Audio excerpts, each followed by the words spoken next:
Done with your world travels? I feel like you've been all over the place. Yeah, I'm time traveling now. I guess how's it feel to be back out here, the guys, OTAs, getting after a new season? Feels great, man.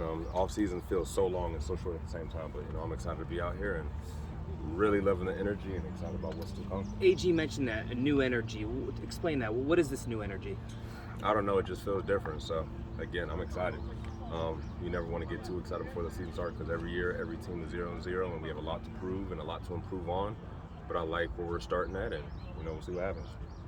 I know Coach was talking earlier to us about this is a big opportunity for the rookies, the young guys that are out there for the first time with you guys to kind of prove themselves, see how they work with the system. What have you noticed from anybody specifically? All I know is as a group, the rookies come in, they're quiet, they don't say too much, and they work hard. That's really all I could ever ask them. Rookie year is tough. Going from the season to training for the combine to the pro days to the rookie mini camp straight, it's a lot, So they're coming in and working. That's all I could ever ask them. Anybody you're excited about out there? It's so early to say, man. It's too early to say until you put shoulder pads on because it's just a different game until then. Curious what you thought of Dan Snyder agreeing to sell this team. Obviously, it's a big deal.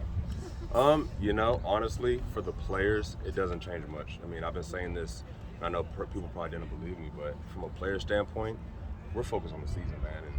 And, of course, Dan Snyder owning the team, we had to answer questions about it, but it really didn't affect us as much as people may think. At the end of the day, I get paid to play double teams and rush the passer. Whoever's signing my paycheck, that doesn't affect how I'm going to do my job. So it just makes it so we don't have to answer those questions no more. But for the defense and the D-line, it doesn't change anything for us. When you talk about new energy, though, do you think that's related to it, or is it something different? I definitely do, because the fans, honestly, are probably more affected than I was.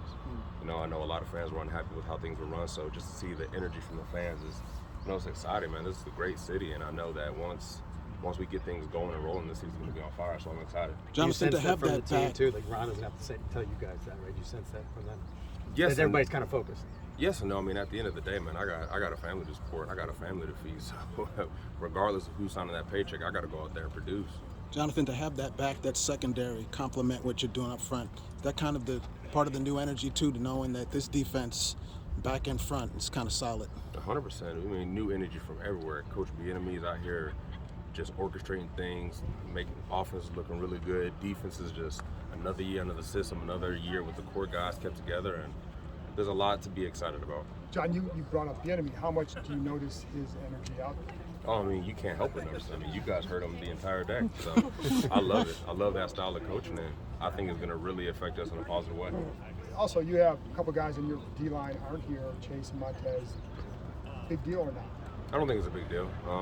I remember talking to Trent Williams, and at the end of the day, as long as they come ready to play when they get back, that's all that matters. Is there value in missing time? Like, no one obviously wants to miss time, but when you have a contract situation to go through those steps and missing time, does it create leverage? Is it just simple as injury prevention? What's kind of the value of missing coaching? One thing I'll say is football is a great game, but a terrible business. And that's what sometimes it's hard for the fans to understand. That yes, it's a game, but it's a business, and the business side can get nasty. You guys remember when I was going through my contract, I had to take some time off for myself, so I get it. You know what I mean? At the end of the day, we're all just trying to take care of our families, and Chase got to do what's best for him first. So, every situation is different. You can't really put a standard to if it's beneficial to miss, if it's not.